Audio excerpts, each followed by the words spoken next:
So I'm delighted to have you join us. My name is Mebs Ramtula, and I'm the founder and CEO of What's Next 50.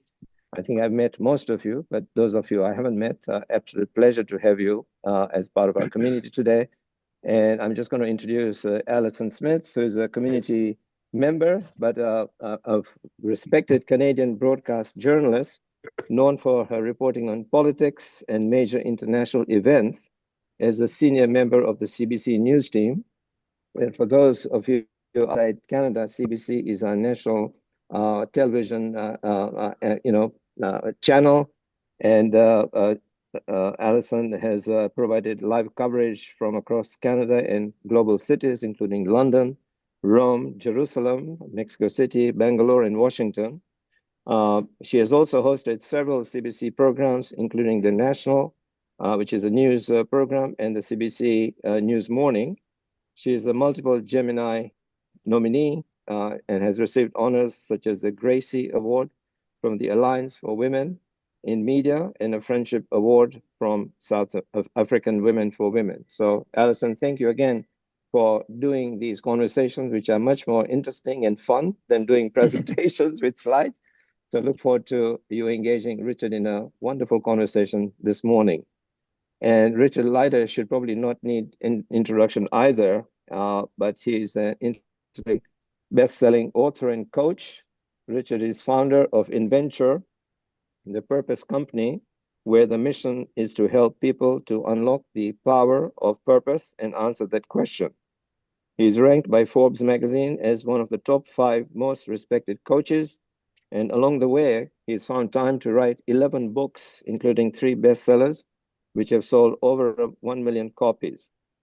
Widely viewed as a pioneer of the global movement, Richard's work has been featured in many media sources, and his PBS special, The Power of Purpose, was viewed by millions of people.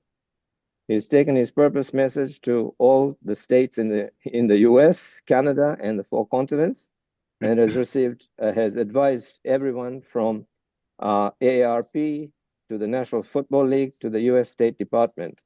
So welcome, Richard. Wonderful to have you back with us after a 3-4 year absence. And we look forward to you updating us on the power of purpose today. Over to you, Alison. All right. Thanks very much, Mebs. Richard, I'm very much looking forward to our conversation, and so let's get right to it and get down to basics, because I think, and that's purpose itself. I think it's a word that many of us struggle to define in the big sense of the word. But you also suggest that, if you've got a pulse, you've got a purpose. So please explain. Well, thanks, and good day, and wherever you are. And purpose I talk about with a big P and a little p. So the big P purpose is where a lot of people have anxiety, like I'm not big enough, famous enough, whatever enough. And yet little p purpose is what you can do every single day. There are 1,440 purpose moments in a day. And so every moment there's a chance to make a difference in somebody's life with a hug, with a kind word, with a email, with a phone call, or whatever.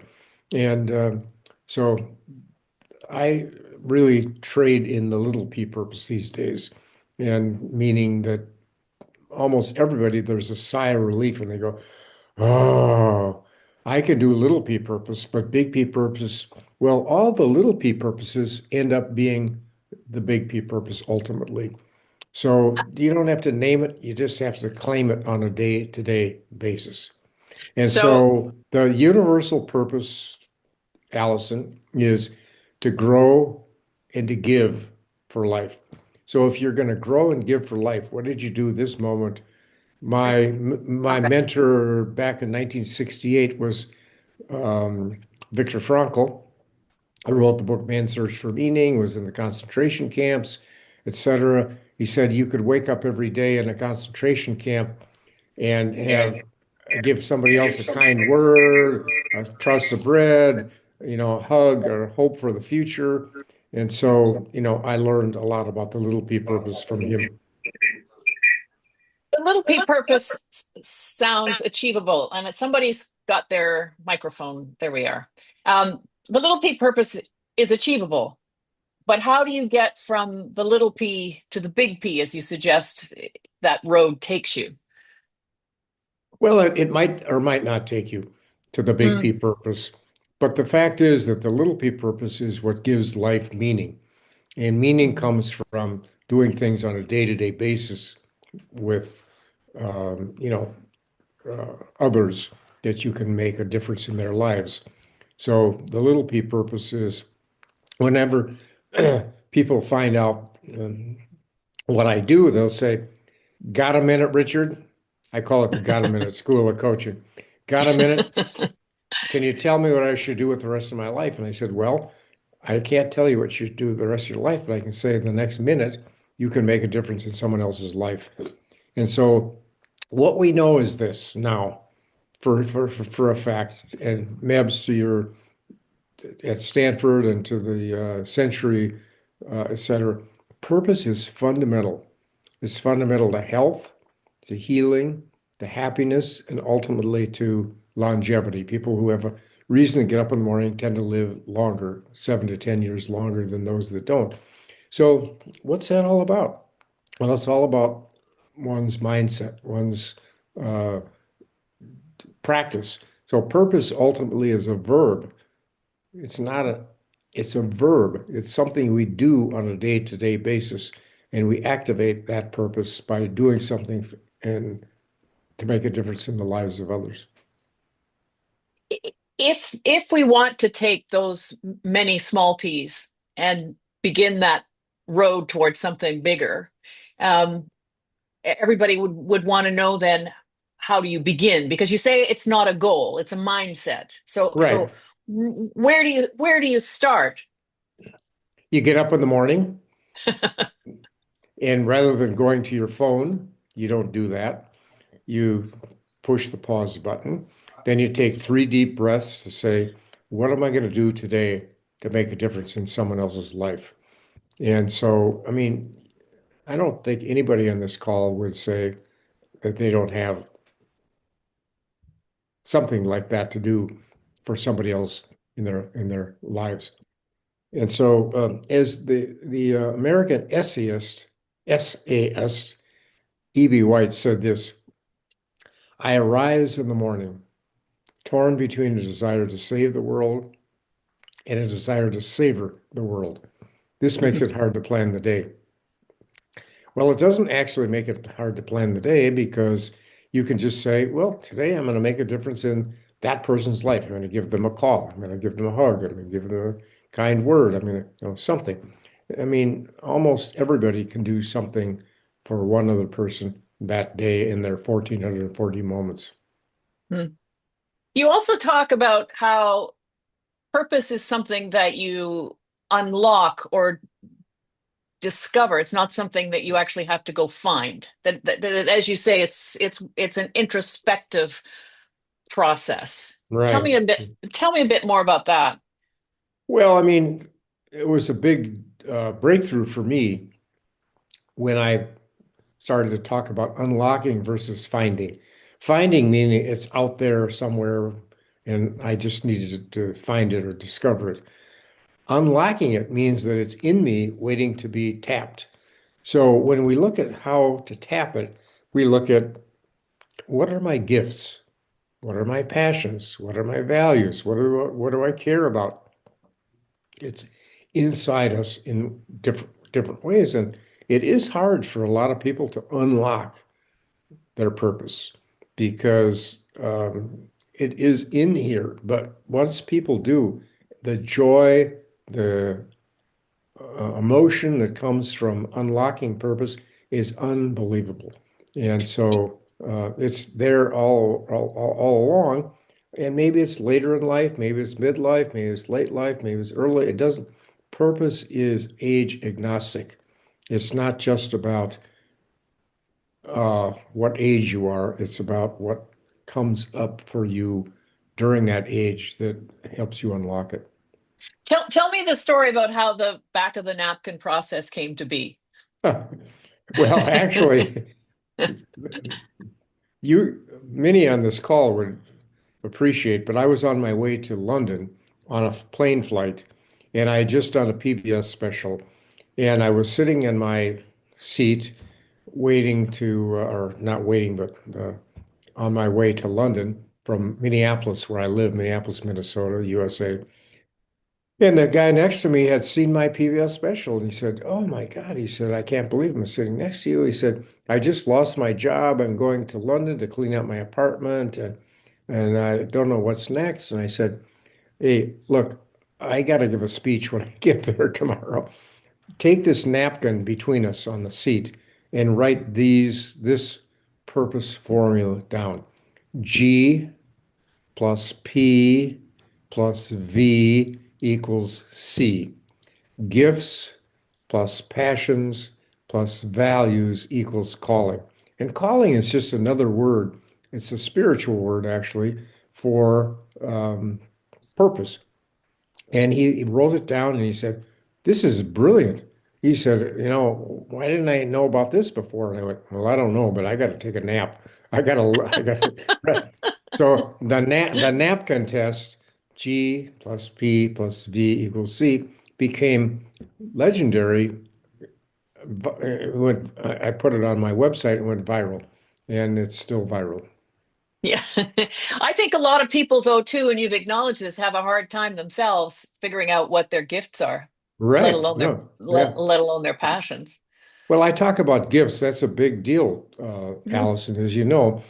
A big deal meaning it's not easily discerned, but And gifts we're our have, own worst critics. yeah, for sure. So gifts have four characteristics. Number one, a gift is something you love to do, not something necessarily that you were trained to do or that you're great at, but something you love to do. Secondly, it's something that others observe you loving to do or doing well. And third, you can't remember learning it. I don't know. I've always been good at listening to people's stories, for example, for me.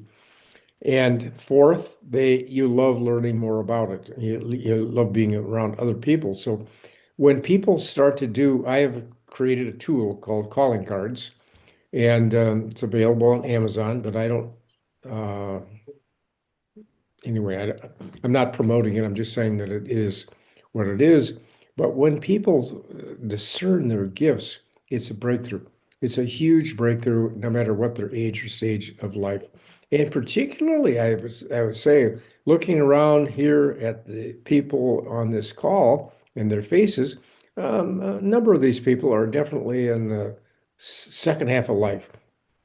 And so your gifts can come at any stage of life, but particularly in the second half of life, maybe you had to do something to make a living, to pay the bills, etc. There's purpose and a paycheck type of thing in the first half, but it's in the second half we start to look at life maybe a bit differently. And so looking at it from a gifts, passions, and values standpoint often can be a breakthrough. Hmm. You, you say that, and maybe it's because, in that second half of life, we have a little bit more time. As you say, we're less preoccupied with, taking kids to soccer and making a living. But Right. how does purpose evolve over time? And I'm curious to know if your sense of your own purpose changed over time. That's a great question. And the way I would answer that first simplistically is that purpose is always about others. It's always about somebody other than yourself. It's not a goal and something that you're going to achieve. It's something that you give and you make a difference. Um, I was in Colorado recently, and I was there to give a talk at the Denver University um, Institute for Purposeful Living. And but I arrived at the airport kind of late at night, and I got an Uber driver, and the Uber driver um, said, "Oh, Mr. Leider, what are you doing here?" And I said, "Well, I'm going to do this talk at the Denver University Institute for Purposeful Living, etc. And he said, "Oh, really?" He said, "Do you know how old I am?" And he turned the mirror so I could see him. And he said, "I'm 83." And I went, "Oh, 83, and you're driving an Uber. Why are you driving an Uber at 83?" And he said, "Loneliness. Isolation is fatal." He said, I retired and I was drinking too much and watching too much TV. And then my wife got sick and then she died, and he went on and on. And he said, and I was lonely. And so Uber gave me a chance to at least get out. And I don't need the money, but he said, gave me a chance to get out and meet other people like you, which, he didn't know me from Adam. But so anyway, isolation is fatal for so many people. And so what we need is, you may not call it purpose, but we need a reason to get up in the morning beyond just doing what he was doing. You mentioned this a bit earlier, and loneliness, we know can it's counterintuitive when we think about longevity. It's one of those things that takes away from our longevity. Right. I was intrigued, and I think many of the people here would know about the work that's been done around the blue zones, those areas in the world where people Yeah. tend to live longer than the rest of Right. us. Tell me a bit about your engagement with the blue zones, because it's obviously about more than just eating more beans. That's a great way, Alison, to put it. But I'm the global purpose ambassador for Blue Zones, because if you look at the 9 factors beyond eating, exercising, all the other things that are part of the Blue Zones, purpose is the defining principle in the middle of it all. And I'm the Blue Zones global purpose ambassador. Why is this important? Because of what we just talked about with isolation. And what we know is that, Vivek Murthy, who was Dr. Vivek Murthy, who under the Obama, regardless of your politics or the US, he was the uh, General. Yeah. surgeon, yes, Surgeon General under both Obama and uh, Biden twice. Mm. And but he wrote a book called Together, and he did all this science. He said, loneliness is more hazardous to our health than obesity. And he went on and on with smoking and with, alcohol and all the other things. And he said, but we can do something about that. And so purpose is about that in certain ways. It's about, I would call it on this call right now, the spoiler alert is service. What's the point? What are we doing here? Whether we're in Canada, the US, or anywhere else in the world, in London, what are we doing? And the bottom line is to serve. To serve means not to be a servant necessarily in the classic sense of the world, but it's to be available to others, to make a difference in the lives of others. That's the bottom line of purpose. Is there a spiritual aspect of this for you? Well, there is for me. I 7 years ago pushed the pause button and went back to school. And I went back to a seminary. It was a Christian seminary, but it was a seminary that was devoted to all kinds of faiths. And so I was in the seminary for 1 year studying purpose and world religions. And they could be Jewish, they could be Muslim, they could be whatever they were. And I learned that every one of them, they all said, Alison, the same thing: serve others. Whatever language you use, it's to serve others. That's the bottom line. That's what the purpose is all about. So, when my book came out last a year ago, it'd been out for 40 years. 40 years. And it had been on the bestseller list for 20 years. So I'm not bragging, I'm just saying the facts.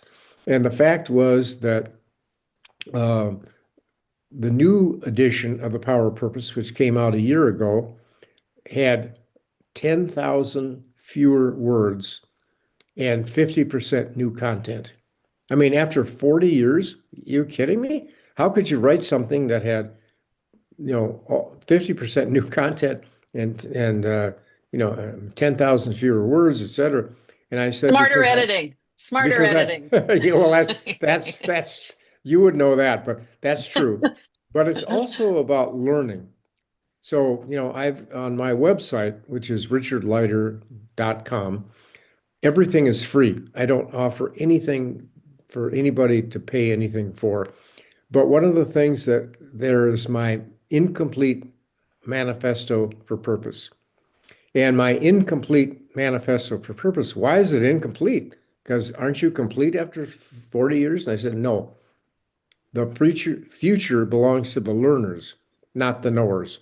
I'm a learner and I'm continuing to learn and continuing to edit and et cetera. And so even if I went to Stanford MEBS at, next year, I would still be learning and adding new things to what I've learned about purpose.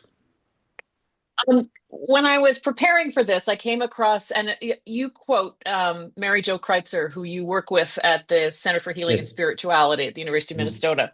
And um, one of the things that she said that stuck out for me was, let come what is to come. And in some sense, that appears on the face of it to contradict what you're talking about in terms of the work we need to do to develop purpose. Am I wrong? Um, it depends on how you read that, obviously, or how you uh, Hmm. engage with that. But basically, we're continually learners. Hmm. And I was backstage a while back, not too long ago, with the founder of TED. TED Talks, Hmm. TED. Hmm. What does TED stand for? Not not everyone knows that, but uh, so he was creating something that he called the ultimate dinner party. And the ultimate dinner party, he would invite 7, maybe 10 people at the most to get together, and they would talk. And it was about T, E, and D. And T meaning what? Time? I'm guessing.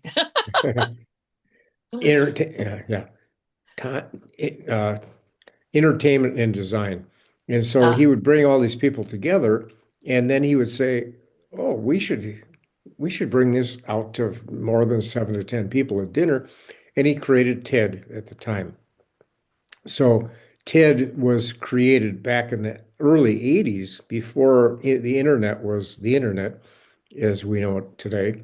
And so he said, "Well, Richard, what are you talking about today? We're both kind of headliners on this stage. What are you talking about?" And I said, "A purpose." And he kind of shucked, he was in his late 80s at the time, and he shucked his head and I said, "Well, what are you talking about?" And he said, "Curiosity."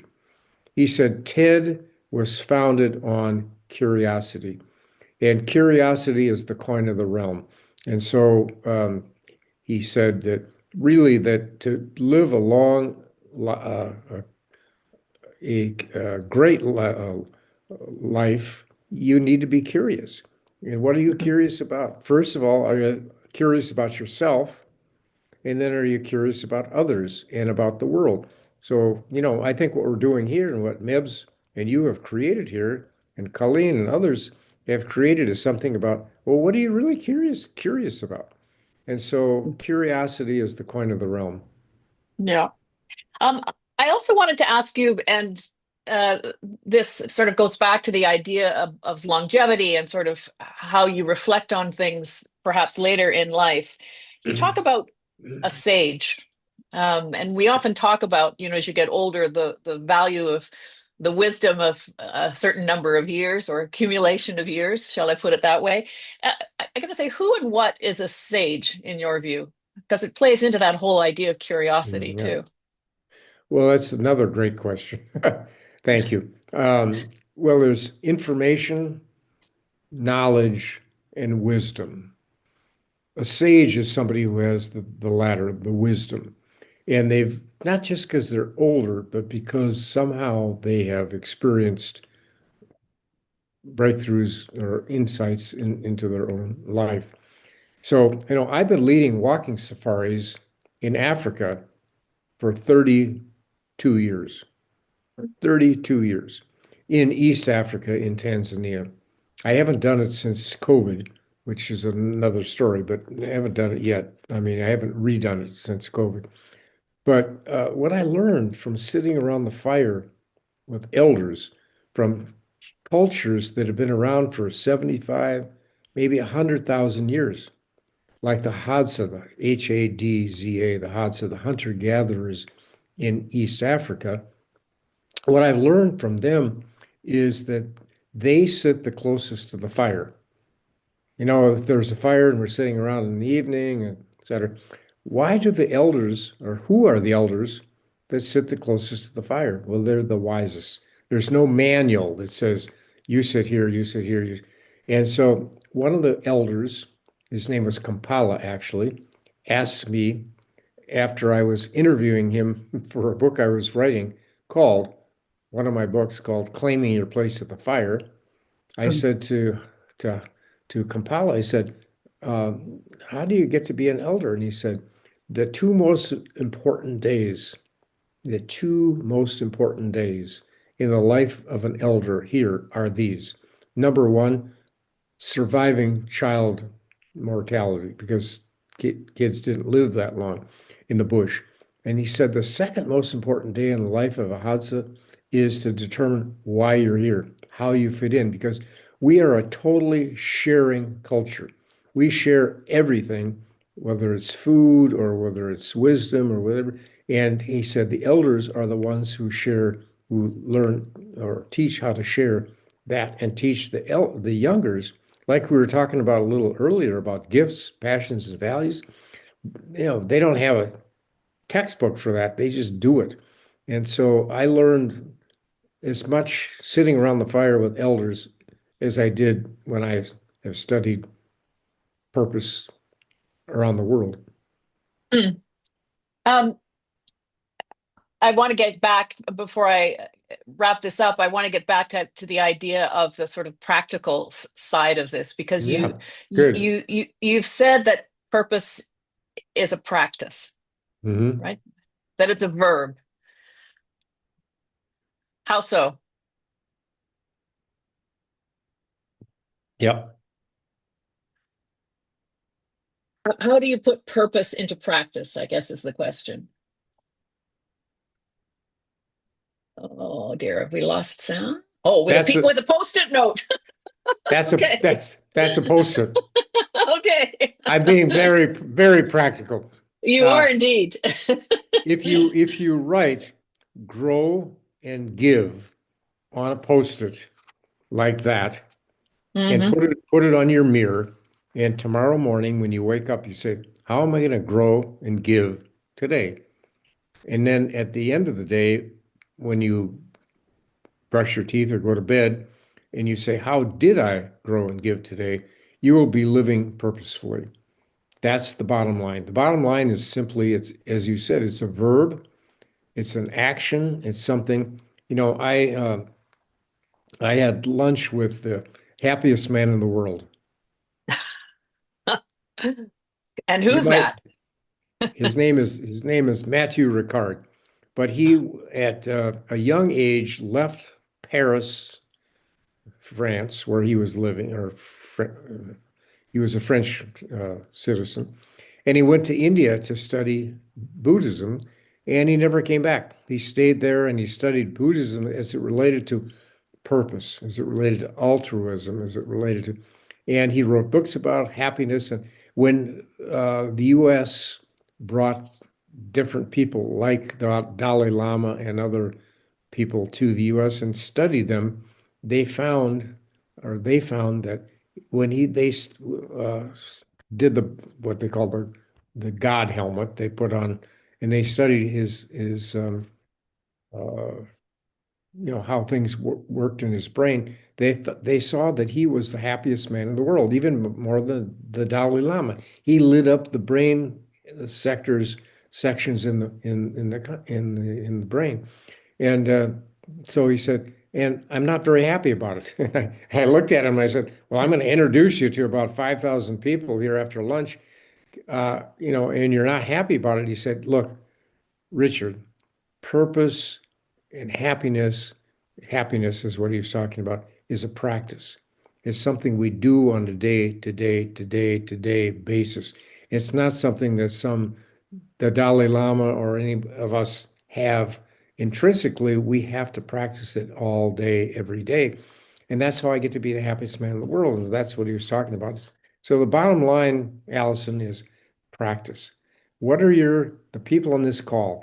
What are your practices? What do you practice on a day-to-day basis?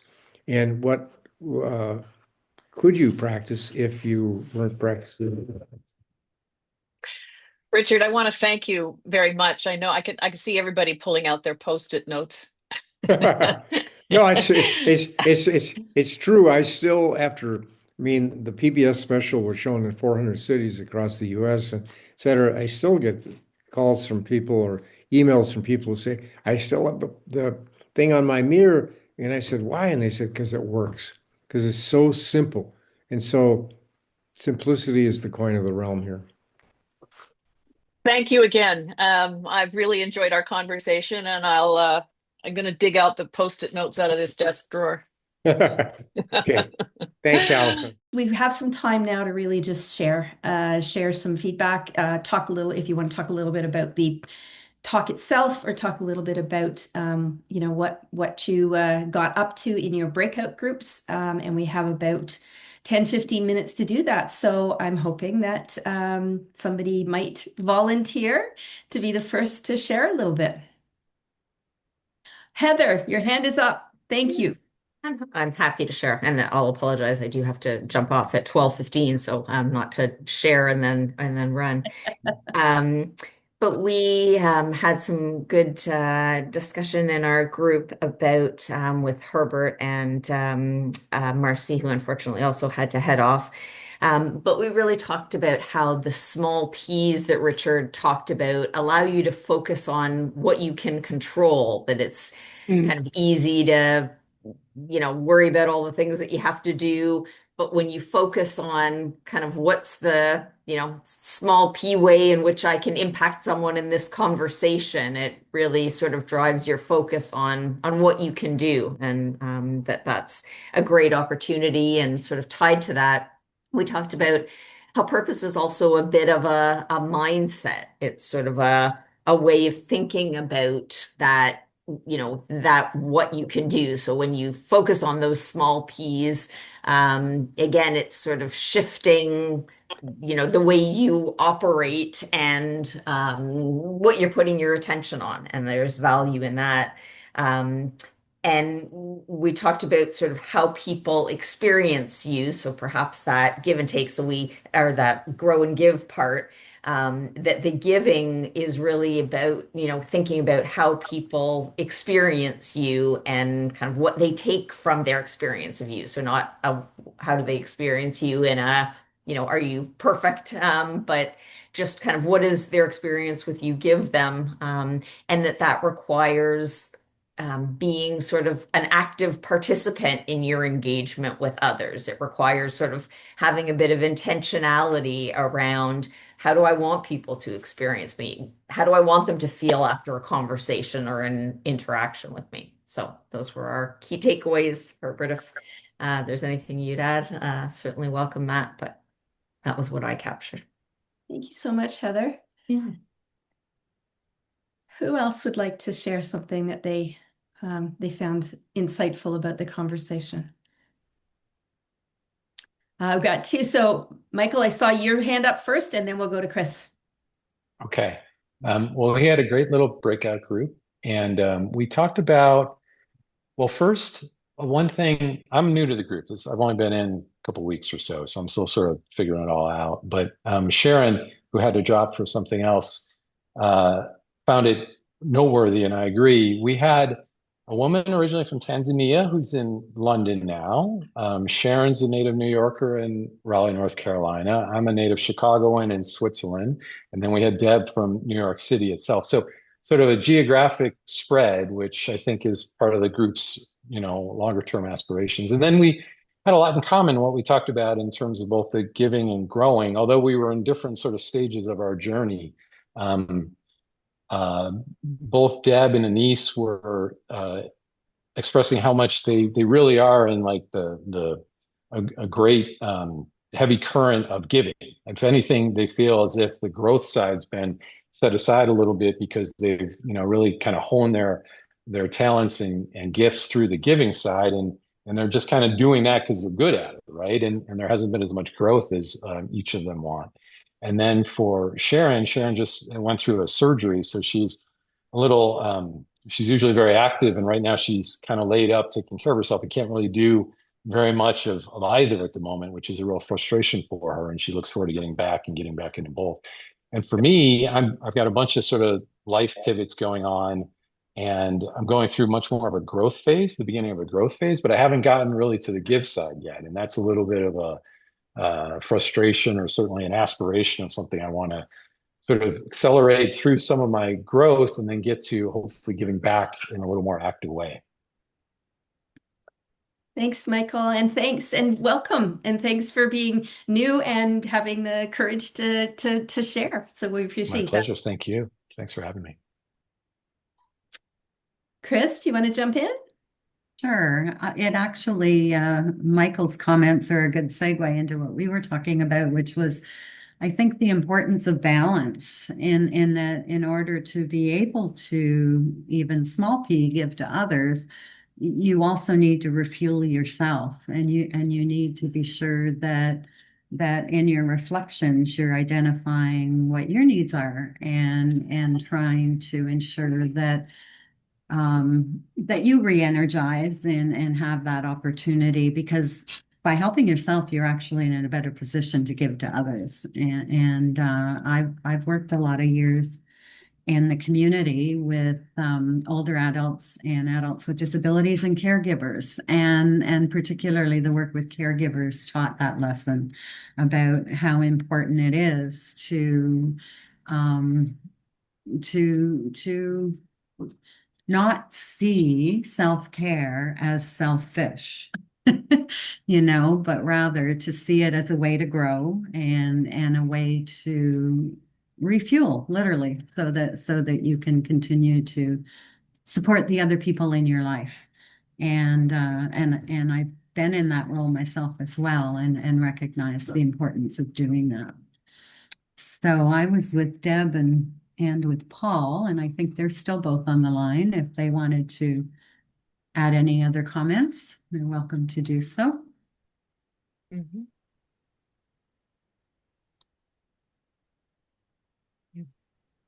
So I was in a breakout with Karen, who I've known for the past year or so through What's Next 50, which is great.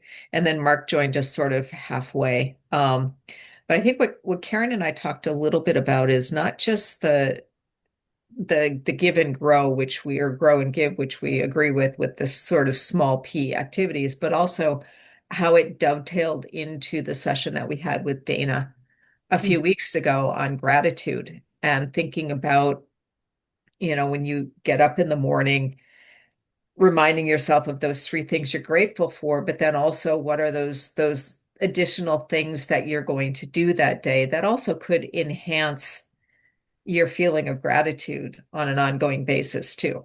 So, it's little things from giving someone a hug to, returning your shopping cart and not leaving it in the middle of the parking lot. The other day I actually returned 3 people's carts because they had left them in parking spaces. And it's just one of those things that, I find makes me feel better about myself. So, it helps.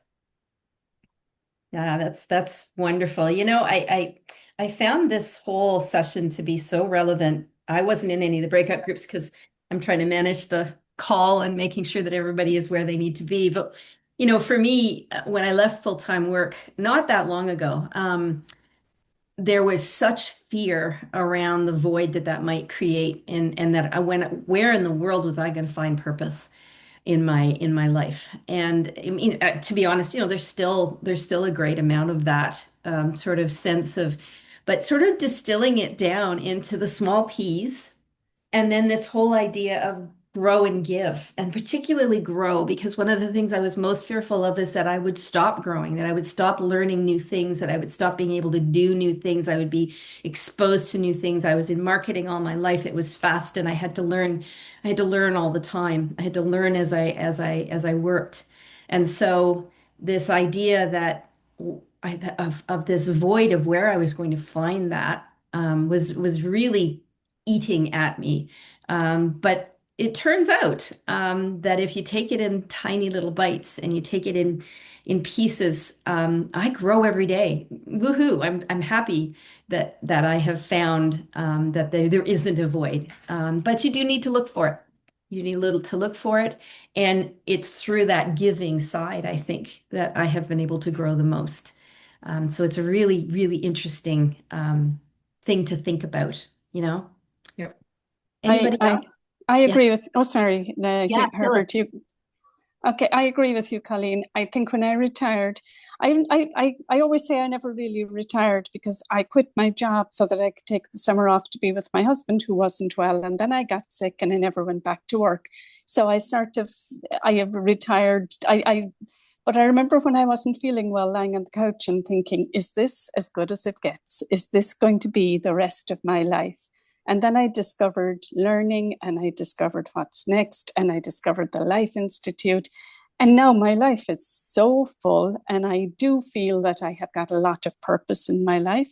But I really liked the talk today for kind of making me structure my purpose and making me think about it, and rephrasing the question. Instead of saying I should really reach out to, saying, who am I going to reach out to? So it's kind of just that different inflection that I think it has been very meaningful for me. I agree. Herbert, I saw you come off mute. Yeah, just a short comment from me. Richard had given this talk, a similar talk, to some of the early What's Nexters already a couple of months ago. And the little piece intrigued me.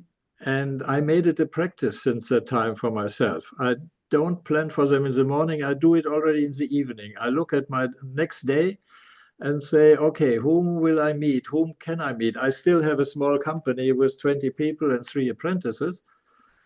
So I plan with whom will I have a meaningful talk that makes their day better and that makes them smile. And since I do this, if I don't do this, every day we have this, what I would call gray days. They are filled up with all kinds of activities, and we look at these activities as, yes, I have to do them, and some are even with negative connotations. And you have a gray day. You are not completely unhappy, but it was a gray day. Since I planned for this little piece, I have more positive days. It changes. I still deal with all the little small aggravating items, but as I have my positive days and things, and I don't give them away, I have planned them and they will happen. I could say I have a much better life. I have a much more positive look at my days, and I have much more resilience to even deal with all the things that pop up and which are otherwise would dominate the day. No, now my little piece are dominating the day and I can plan them. So this is my experience I wanted to share with you. Lovely. Thank you so much, Herbert. Well, Herbert, your mission was accomplished today because I can see a lot of us smiling and nodding at you. Exactly. Exactly.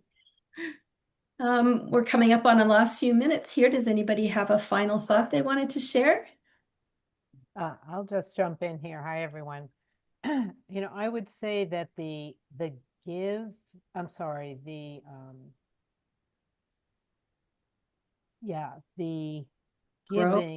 giving really contributes to the growing. Yeah. And it could be either way, right? But I think for me, I could see how that has blossomed, that doing little acts of kindness, little acts of X, fill in the X, creates growth to experiences that one couldn't even create a goal for. So to be open to that and open to the unknown, someone told me an expression once, be willing to go to the stop at the top of the staircase when you can't really see it. Just know the stairs are there. It's going to lead you somewhere. I echo a lot of what's been said already, and just keep on giving little pieces of oneself in a day. That's what I see. Wonderful. Anybody else want to give us a thought? And save a piece for yourself. Mm-hmm. I One of agree. one of the thoughts that came out from a niece who had to run off, but in our group, was that growth is on the periphery of discomfort. And I think that resonated because I think myself and probably many of us move consciously away from the discomfort, but maybe that is where the growth happens. And I know for myself, I have to gravitate more towards what I'm not good at and what I may feel discomfort doing, but that's where I'm going to have more growth than repeating the things I know I do well. Mm-hmm. I agree. I find it quite amusing that the more when it comes to technology, I do not consider myself gifted. When it comes to technology, the Life Institute thinks I'm very gifted because when there's a problem, I find a solution to it and I deal with it. So it's like, it's not comfortable for me, but it's so rewarding to be able to think there are people out there who think I know what I'm doing when it comes to technology. It's just like, yay, fool them again. But that again comes back to what Colleen was saying. I just love to learn. That to me is a challenge and it's something I like to achieve. Mm-hmm. I agree. Well, I'm going to move into our last little bit, which is, just a few short announcements around what's coming up. So first of all, we've got our next event is coming up soon on March 4th. We have Bo Pellish. Bo is going to explore how AI can serve, speaking of technology, can serve as a thinking partner, helping professionals apply their creativity and judgment in new ways. It's practical, it's story-filled, and it's about building on what you already know. And it's certainly not about building or talking about code. So we really hope you can join us. You can join us from the portal. I wanted to tell you a little bit about our Giving Back Idea Lab. So Deb Stevens and Michael Fleiss, who are on the call today, are heading up the Giving Back Lab, Ideas in Action. And this is a space for members who want to collaborate and turn ideas into meaningful community impact. Their next meeting is happening on March the 5th at 10:30 Eastern. And you can find the link to join the team and get the Zoom details under the Engage tab in the portal. Deb, Michael, you want to add anything else to that?